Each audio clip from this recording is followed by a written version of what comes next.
I've got bills to pay. Yeah. I just feel like, why was I born here, boy? I can't ask lots of questions. I know my financial capacity at the moment, but I'm learning to say no.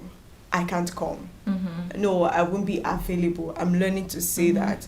With that, I get to conserve my money. Exactly. My hard-earned money. Oh, so if I had not written these things down, I would have just started buying, and before 15th of the month, I'm like, oh my God, where has my money gone? Never in my life. If you give me pressure, I discard you. Because I do not give people pressure. I don't feel entitled to what people are going through. Hello and welcome to another captivating, scintillating episode of Shatter Silence, a podcast that uncovers the untold stories of strength, resilience, and personal triumph. I'm your host, Linda, of course. And today I have an amazing duo who have come to tell us how they've been able to stay afloat in this roller coaster inflation and the whole thing economy is doing right now. So without further ado, join me in welcoming Goodness and Felix. Welcome. We have a virtual clap here. Come on, smile now. What's going on? Is that how the economy is biting you guys? But you've come to tell us how you've been able to stay afloat. So you should be able to show that you're actually staying afloat. So yeah, tell me about yourself, because I like the fact that both of you are young people. And you especially, you look like Gen Z. But you're not a Gen Z badge. Unfortunately, I'm not. You're a millennial. Yeah. Oh, okay, yeah. But you look like a Gen Z. So tell me about yourself and basically that. Okay, so hi, I'm Goodness, and inflation and Nigeria. It's been a lot. Like in recent times, I just feel like, why was I born here, boy? I can't ask lots of questions. Who are you asking? Who would I ask? But who have you been asking? I've been asking myself again and again, like, why? Like, who did I offend? Like, yeah, I guess to ask that question too. We Like, why am I not? About this? But we don't have choice in this yes. So we don't have a lot of choice. So we just have to keep afloat. Like, we just have to keep up. What I mean, tell me about yourself. Like, what's like your financial situation? I'm not saying you should tell me your bank statement, but please tell me your bank statement if you want to. So yeah, what's your financial situation and how have you been able to cope with the economic challenges as a young person? Yeah, definitely I'm going to speak as a young person, right? So at the moment I work with a digital agency as a digital account manager, right? And it's something that I have to work on my laptop for a long period, and despite the health hazard, I still have to keep up with it because I've got to pay bills. Oh, okay. Fair enough. So Felix, all right, so tell me, what's your financial situation? Feel free to share your bank statement and how you've been coping with the whole inflation thing happening currently. Okay, so if I tell you the financial statement, you're going to wire some money to me. Just tell us first. So I'm Felix, and I run an organization, a company of Koli development, and it's even more harder for young people to stay afloat, but at the same time for young people to run companies that they have to pay, and then just having the whole economic, shaky environment. It's really quite chaotic, right? It's really quite chaotic. Every single week, every single month, you're just moving to try. But at the end of the day, I think it's what's really keeping most of us, if I would say, particularly myself, is actually the vision and what we try to achieve, because at the end of the day, it's not just for the moment. It's about what we have set out to achieve, whether the economy wants it or not. So basically, it's just that stride, that resolution that we say we're going to make it. That's not about if it's the environmental decisions or the economic. Let us know if we would have given up while a long time, but we just. Goodness, did you have a raise in your salary recently? Recently, yeah, I did. Oh my God, where do you work? tell me, where do you work? Because I was promoted. Oh, you were promoted. Yes. Oh, you were promoted at the right time. Like the timing. Yes, but however, when you check the degree of my promotion compared to the degree of the inflation is a lot. Okay. In the sense of prior to the whole February issue, right? Distance of about 1,005. I mean, to and fro. All of a sudden now it's about 3,500. Oh wow. And I'm like, whoosh. Okay, what? Like, what's happening? Okay. So it's been a lot. It's been a lot for me, and aside that, you have to get food. You have to keep up with your responsibilities. Yeah. Okay. So I'm a millennial that still stays at my parents' place. Okay. Thankfully, I have parents that God bless them with a house. All right. So, but I still have to keep up with the home responsibility. And when you check the prices of food items, bro, like, oh sorry, but I'm a bro. Call me bro. it's a lot. It's a lot to deal with. Okay, but now what have you? Let me come to you. So I'm coming back to you. So Felix, right now you are running a company, and that's even worse because you're the boss of your own.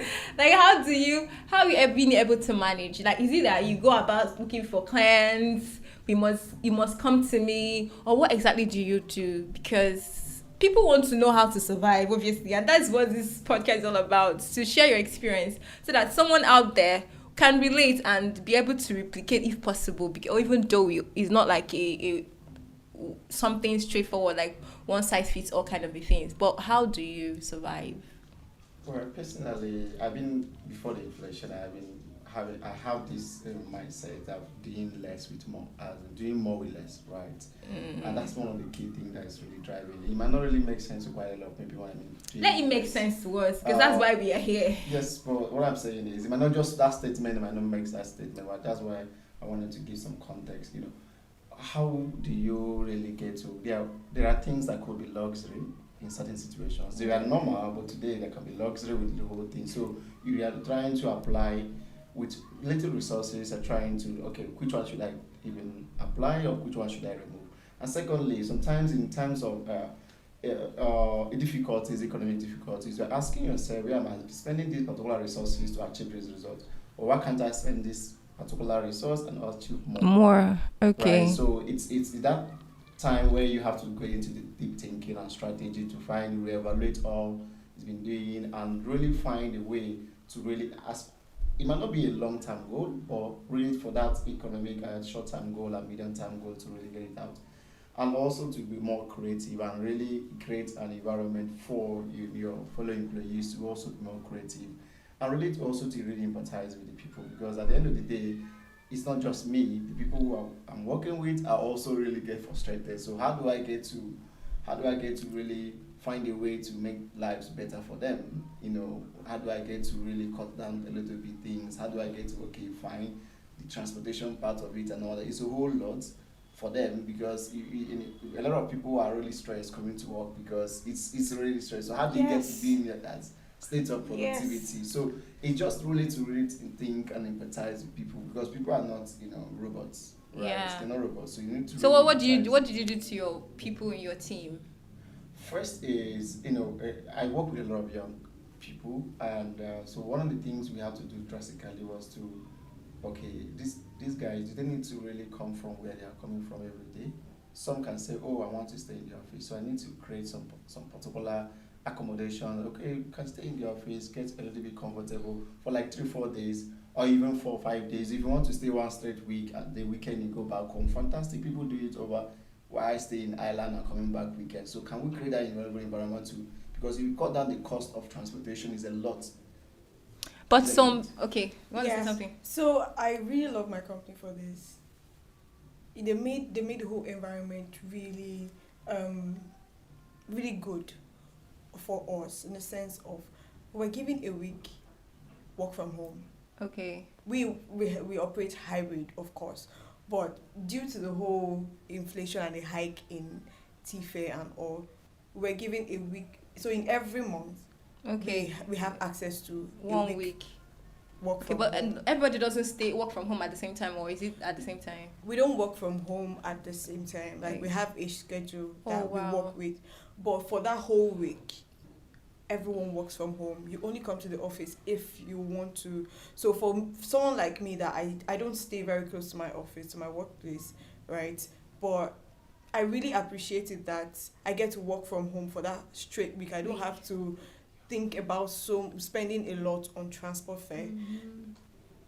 So, man, if you're a company, make sure this is an idea, yeah, because you have to be empathic now. Yes. Try and see if your staff or employees can work from home. Please learn from her company. But for me, I feel like sometimes, I don't know, this might come as, I don't know, but this is me. And if you're listening and if you want to join me, please join the bandwagon. So I try to see if I can do something more, try to get something to do, even if only for a while. Like, I mean, if, for instance, people that have beautiful voices, you can try to have these compare gigs where you get to compare an event or host an event or something. That is also a way you can actually get fast means of income. So if you're gifted with that kind of a skill, you should try it out, right? Why are people looking at me like you can't relate? I think as women, why our upbringing really made us to think that we're only single talented, which is wrong. Human beings are quite really multi-talented. But again, it's actually the exposure we have that we really get to test those talents, or even get exposed to understand that we have such talents. Yeah. And again, it also goes to the next level of understanding how do we make money from this talent, because a lot of people are just, they love what they are doing, they're just driven by passion, but economy can also make you sit down and think, and this thing, yes, how do I make money out of it? If individuals are earning dollars and are spending in naira, it means that they're going to be acquiring naira. So when they earn dollars, they're going to have to change the dollars to naira. So our reserve will have some dollars earning, so we'll spend in naira. And by so doing that, it's really benefiting the economy. But one way it's also benefiting the individual is, no matter how the direction that the economy goes, you're at least balanced. If the economy goes fine or awesome, you're earning naira too. So your naira value is increasing. Whichever but if it goes way, bad, your dollar value is also increasing, and you're also contributing to the economy, by the way, by that dollar earning. And with that, you could actually at least maintain the level of status. Not that you're going to get richer, but at least not that retrogression you have, that you're going to getting it through a promotion, and yet your savings is dilapidating. You're getting the promotion, your savings is dilapidating. Or what? It's weird, but that's the reality. So you're saying that one innovative way one can actually maneuver this situation is to learn and acquire skills. Yes, can. So what kind of what global skills are you talking about? Is it UI UX design? Is it product management? Is it data analysis? What exactly? Because I want to know. Okay, so I think I should come in a bit. So not necessarily having skills that you have to learn. It might just be innate abilities.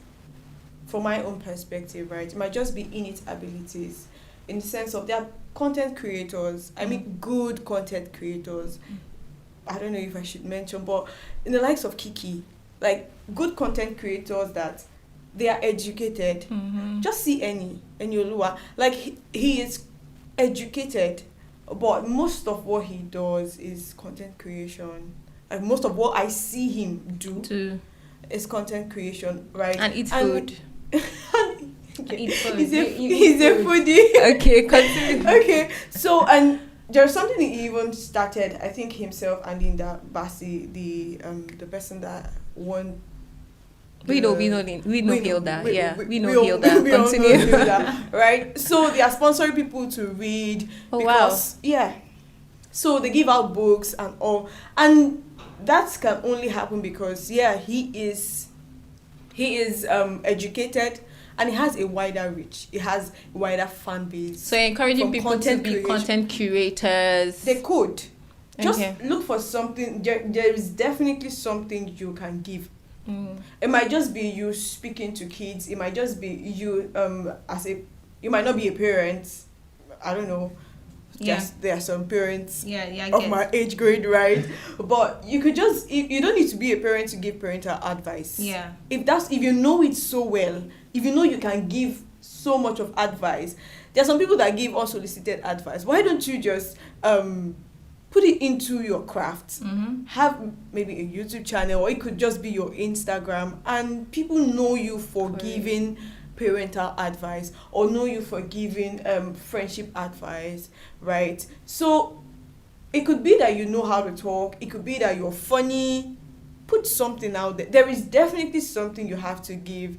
Then coming to hard skills in the sense of you're learning something. Not everything you need to pay for it. There are different programs that run on.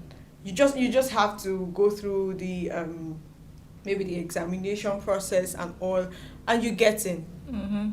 I mean, free boot camps. Oh, wow. And intensive ones, the likes of Black Girls in Tech, the likes of a lot, Ingressive for Good.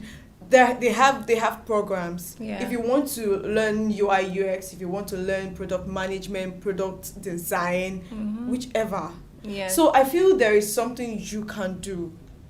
Recently, I've been thinking of starting, like, upping my game inside hustle because it's necessary. It's very important. I'm telling you. because groceries will always come through, you know. Yeah, but there's something else. Even in case you're not learned, in case you don't have access to internet, I think the way you can actually make up for too much financial expenses is actually to learn to do things yourself. For instance, you might want to go somewhere and you want to look good. You can learn to do your makeup yourself. It's actually save you a whole lot of money. I mean, look at me. Am I not looking beautiful? I slay. I slay. And you can actually learn from YouTube. Those are the things YouTube can teach you. Yeah. Because, I actually learned myself from YouTube. And in case you are actually maybe a makeup artist, you're like, so if everybody learned how to do makeup themselves, how would you be able to feed yourself? Teach them. Exactly. You create your own content, like she said, and put it on some platforms. And people will stream your video and you get monetized as well. I think one of the key things about trying to sometimes it's good to try to do many things yourself, but also sometimes it's not good to do everything yourself. No, because we are trying to tell them how to manage their finances because the economy is not smiling. Is, if I am going to spend 2 hours doing something, and what's the value of that stuff I'm saving, and if I spend that 2 hours doing something else, I could make more money. Okay, the alternative for God. Right. We just have to check the alternative for God. But if someone is still doing your makeup for you, the person is still going to spend 2 hours making you up. So you're still going to sit doing nothing have someone paint your face. What I'm trying to say is they are quite different things to look at. But for me, one of the things I would just pick it up there is really getting some what we call visibility, internet visibility. Because no matter how good you are in anything, if you're not visible, nobody knows you, and nobody will pay you. It's depending if you are having your digital footprint being visible, no matter what you're doing. For credibility, it's very, very, very, very important. Because if you claim to have 10 years of experience doing makeup and just somebody search you online and it's difficult to find even you online, or probably just 1 year, 2 years, it becomes difficult because you start giving evidences that you don't even have. Explain. Exactly. Right. So, starting quite early and start building those, digital footprints. Intentionally, not just to throw something out there, because you also need to be careful what to put out there because it could hurt us in future. Yeah. But being intentional about it is very critical. And secondly, is really I know a lot of people want to come to Lagos, but again, if you're not in Lagos, you mustn't really come to Lagos because you can still be in Akwa Ibom or Owerri and all that and still work in companies in US. So that's nothing because you're working remotely. Remote work, Right. So it mustn't be that you must get to the point of if you're looking for remote opportunities, because I could know a lot of Sabinus and the rest of them. When you started, it was from Port Harcourt. A lot of them are from Enugu and the rest of them. Right. So so you mustn't, where you find yourself, create that. And again, movement can be, because where you are might not favor you, but another location can be looking for you. Okay. So we just need to get these things right and live our lives simple. Okay. So all of us here, we've tried to navigate the economic instability. So in our navigating this economic stability, what have you learned? I think that's a question I want to ask right now. What have you learned in the whole navigating Okay, I'm going to start with myself to give you people an idea. So before now, a few years back, I used to be in that situation where before the month end, I'm already crying, I'm already dry that flakes will start coming from my skin. It's that kind of dryness. Okay, so I was so dry. So what I did is, okay, this economical, why should I be going through this mess? So what I did was, so everything I needed in the following month, obviously you're going to be noticing, oh, my cream has finished, oh, my toothpaste has finished, oh, this, that. So I have to write everything down that I need. So, and I put a price to the ones I know their prices, and I check everything I said I needed, and my salary, like my salary is 50% of what I needed. I didn't know. My need is more than my income. That's what it meant, okay? And so that means, so if I had not written these things down, I would have just started buying, and before 15th of the month, I'm like, oh my God, where has my money gone to? That kind of a thing, right? So that is what navigating the economic instability has taught me, to write things. And so from all those things I've written down, I now check the ones I can do with and the ones I can do without, and prioritize, and now use my salary and buy the ones I can afford. That way I can still eat food by 16th of the month, that way. So that is one thing I have learned. Do you get? So what have you learned, navigating the whole situation? Okay, so for me, well, I would say some months back, or let's say some years, when I just got out of service and started working, obviously, right? It was kind of my story, because even 16 seemed far, right? After the first week, wow. next thing I'm like, my groceries, it could be that bad, because I wasn't earning a lot. I was teaching at the time. I love to teach, but at the moment I am not in the teaching line, because I've got bills to pay. Yeah, teachers. Are they that paid minute salary? Yes. Oh wow. I didn't know. So that aside, what the economy instability has taught me recently is to, like you said, prioritize. I prioritize my needs. I prioritize my outings. I'm sorry if you tell me you're getting married and you have a Ashwebi. 60,000 naira. The last Ashwebi I bought was 30. Wow. I checked my pocket. The last I did for that was a 30K, right? And the material alone. Yes, not with the sewing and all. I ended up not being able to attend. Wow. Yes. So I told myself that, okay, never in my life I won't do this never again. Yes, because how will I pay 30K? Yeah. I think I even paid 2. Some people's salary is 30K. You have 2 to pay. installments I did it or 3. Though I did it, and the worst part, let me not say it out. So that taught me that you don't have to be everywhere. Yeah. Because they want you to choose your hustle. Exactly. Choose your so I know what I'm going through. I know my financial capacity at the moment, and I stick with it. I walk with it, right? So with that, I know, like, I'm learning. I won't say I've learned, but I'm learning to say no. I can't come. No, I won't be available. I'm learning to say that, right? And I think I'm getting better at it, because with that, I get to conserve my energy. I get to conserve my money. Exactly, my hard-earned money. Because and it's so hard these days. Oh wow! So that's one thing I've learned. Second thing is support system, support group. Important. Like, I hold my friends so dearly. Do you do ASU? No, I don't. I know how to. I know how to save on my own. Like, when say this is for this, it is for this. Do you get? So support system, my friends, like, this whole financial thing can be a lot at some point, and you just want to lash out, or you want to vent to someone. Oh, okay. Because when you said support system, I'm like, do you have friends that are rich friends? No, sometimes please give me some rich friends.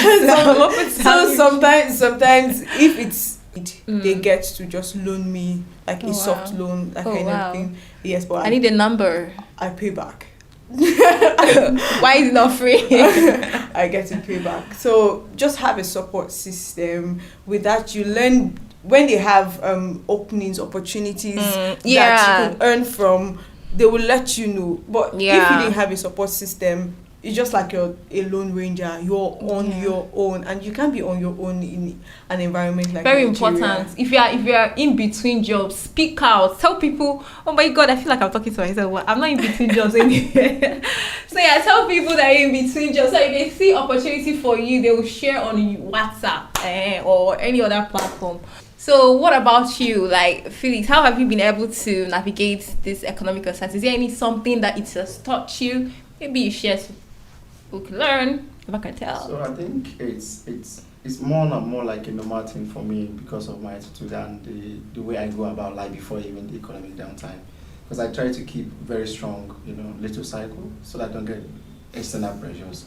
Because I believe my friends are it's not just physical, my friends are more spiritual connection. So I try to have very small of them, very close of them, so that, and also people that can understand and operate in the level I am.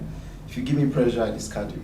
Because I do not give people pressure. I don't feel entitled to what people are going through. I don't know what you're going through. So you don't come to my life and try to feel entitled of what. So what if a situation whereby your family members reach out to you, discard them? My families can't be entitled. Oh, right? wow. Because they brought me not to be entitled. So I can't be entitled. One. That's a good point. And secondly, I can't be entitled in life. Because whatever I receive from people that is not mine, even the life I live is a gift. So one thing I can't do is to be entitled about it. And secondly, is family. If they open their mouth to tell me something, I know they need it. Right? So again, is one of the critical aspect is, it was a decision I took when I wanted to start my company, right? And I was like, when people were making, this year is going to be beautiful, it's going to be awesome, and all these things, I stand up, I like told myself that the year is going to be like, for me, it's going to be like a path where less people walk, right? So it's uncharted. It's not going to, the hills and valleys is going to be there. So I already braced up myself, not just body but mind and soul. And I discovered one thing also is to be intentional about the spending. Only spend things that are necessary. important. Okay, that's so good. it's very key to also. And again, is one of the critical things you can also do is why you are doing whatever you are doing. Just like you said, everybody deserves empathy, but not everybody deserves for you to allow them to pressure you. Yeah. Right. So get your friends right. Yeah. Because if your friends are really your friends, they will have your best interest, and your best interest can never be to give you pressure. Okay, guys. So if you are listening to this, if you've watched to this extent or listened to this extent, you must have known or learned one or two ways to be able to manage your finance in these perilous times, in this inflation period. Yeah, we've been able to not necessarily give you advice, but share our experiences so that you can be able to learn. I mean, of course, experience is always the best teacher. You don't necessarily have to go through what we've been through for you to be able to know what to do. Okay, I'm happy we have to end now because obviously this situation, this topic is just inexhaustible. We can't exhaust it all. Yeah. But we have to go. Okay. But looking at the future, one last question. Just tell me, what's your aspiration and financial goals, because we have to come to the point whereby whether economic situation or economic downtime or inflation, we'll be able to stand tall. Come on, we can't be going through this, because are you not still navigating? Because I am still navigating. I'm still navigating. So what's your aspiration, your goals? Okay, for me, tell me billions and pounds. I was expecting you to say, tell me you're looking to just look for a rich Alhaji. No, I have to be Alhaji. What is the female version of Alhaji? That should be Alhaja. I want to be that woman. I beg. Okay, that was also on a lighter note. Right. So personally, I see that I just have to be consistent. There are ideas that I have that I need to flesh out. I'm already putting more than thoughts, because it goes beyond, achievement goes beyond just thinking about your ideas. So more than just giving thoughts, I'm already putting some steps into action, Okay. right? That I know that in the long term would begin to fetch me money. You don't want to share. You don't want to let the cat out of the bag. We understand. So your idea needs to go beyond thoughts. Needs to flesh it out. Start fleshing it out. What about you? I think it's more in the aspect of trying to do every necessary legal, approach to increase your capacity to earn. And, Oh, wow. And increasing your capacity Legal. to earn That's why you need to see legal. is not in arithmetic progression but in geometric progression. Yeah. Right, and also why you want to fit today, just look at the long term thing is what this decision I'm taking today, what will be that exponential growth I can lead me. Yes, I can earn 200, but can I constantly the next 5 years earn like 3 times of that? Okay. If not, I better start with 100 and in the next 3-4 years I could earn like 10 times of Oh, that. wow. So it's very important to know the job, how the path to take the opportunities out there, what's a trend, Okay. and make sure that you have that visibility, because at some point of your career, for 5 years, after 5 years, most of the jobs are going to be experienced, going to get is going to be a recommendation. So building your network is one critical thing that anybody must invest in. All right. Thank you so much, everyone. Thank you so much, Goodness. Thank you so much, Felix. And as for me, make sure you subscribe, because that's one of the way my goals and aspiration will be achieved. Yeah, this is the way my goals and my aspirations can be achieved. Yeah, financial goals and aspirations. So make sure to subscribe, share, tell a friend to tell a friend that there's a podcast in town called Shattered Silence, and here we share and uncover untold stories, tell you about our experiences and how we've navigated through it, or still navigating through it, like our case today. So thank you so much, everyone. So I carry away next time. Bye bye. Cheers. Bye. Bye.